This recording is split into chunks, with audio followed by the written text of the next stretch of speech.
सो अगले दिन ठाकुर जी सवेरे उठे और देखने लगे यशोदा मैया देख तो नहीं रही, और ठाकुर जी चुपचाप गए महाराज जहां पर सारे मक्खन दूध दही रखे, वहां पहुंच के गौरस भंडार में। और गौरस भंडार में एक मटकी के ऊपर से ढक्कन हटाए करके जैसे ही ठाकुर जी ने हाथ बोर के पानो प्रारंभ किया, सामने एक खंबा था, उसमें मणि लग रही थी। आज पहली बार 3.5 वर्ष की आयु में ठाकुर जी ने अपना प्रतिबिंब देखा।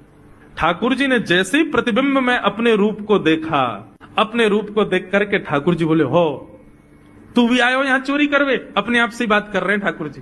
अरे मैंने कही तो हती अपने अपने घर में चोरी करनी है, तू दारी के मेरे घर में आगो चोरी करवे? ठाकुर जी अपने प्रतिबिंब से बात कर रहे हैं।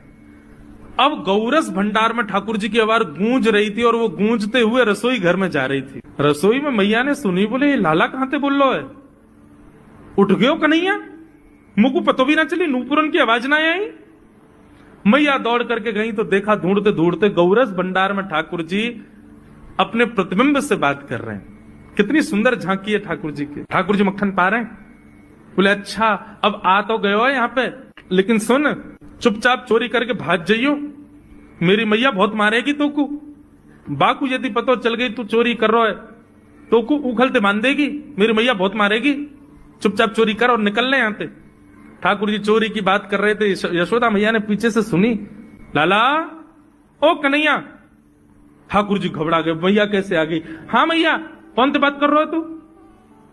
अरे मैया देख हमारे घर में चोर घुसायो है। अपने प्रतिबिंब को दिखा करके ठाकुर जी कह रहे हैं, देख मैया हमारे घर में चोर घुसायो, जे चोरी कर रहे हो हमारे यहाँ के मक्खन की, तो मैया को पकड़वे आयो हूं। नन्हे से गोपाल जी, बहुत मधुर लीला। मैया हंस भी रही है और क्रोध भी कर रही। बोले अच्छा जो चोरी कर रहे हो? बोले हाँ।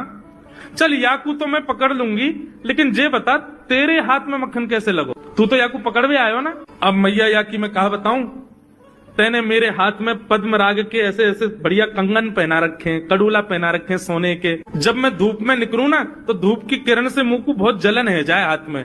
तो कल मेरे सखा मधुमंगल ने मुझसे कही, बोले लाला जे जलन तेरी दूर रह जाएगी, तू मक्खन में हाथ बोर लियो अपनो, सो तेरी जलन दूर रह जाएगी। या हमारे भैया जलन हटावे के काजी मैंने हाथ बोरो है। भैया बोली अच्छा चल लाला, यहाँ तो तेरी जलन है रही और यहाँ पे यहाँ मक्खन कैसे लगो?